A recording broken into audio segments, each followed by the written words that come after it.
1 जुलाई 1961। लेकिन आपको ये तो पता है कि करनाल में हुआ था, लेकिन अब आपको ये भी पता लग गया कि 1 जुलाई 1961 में कल्पना चावला का जन्म करनाल जिले में होता। और करनाल को क्या कहा जाता है? हरियाणा का पेरिस।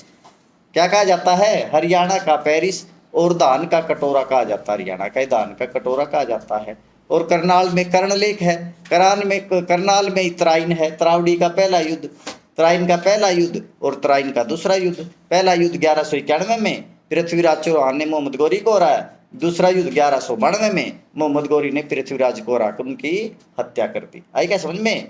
ठीक है ना। और जैसे ही तराइन के सेकंड वर्ल्ड वार में मोहम्मद गौरी की जीत हुई तो उसने अपने जो रिप्रेजेंटेटिव प्रतिनिधि कौन था, कुतुबुद्दीन ऐबक को यहाँ पे शासन करने के लिए छोड़ दिया। आई क्या समझ में?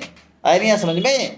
कुतुबुद्दीन ऐबक 1192 से लेके 1206 तक मोहम्मद गौरी के प्रतिनिधि के रूप में काम किया।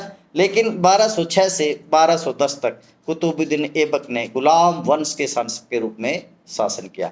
कुतुबुद्दीन ऐबक ने अपनी जो राजधानी किसको बनाया था? लाहौर को।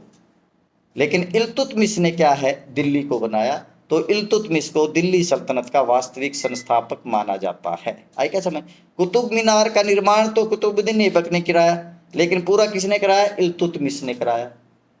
कुतुब मीनार किसकी याद में बनाई गई? कुतुबुद्दीन बख्तियार काकी, एक सूफी संत थे, नोट करो, एक सूफी संत थे कुतुबुद्दीन बख्तियार काकी। आई क्या समझ में? कुतुबुद्दीन बख्तियार काकी की याद में कुतुब मीनार का निर्माण किया। आई नहीं समझ में?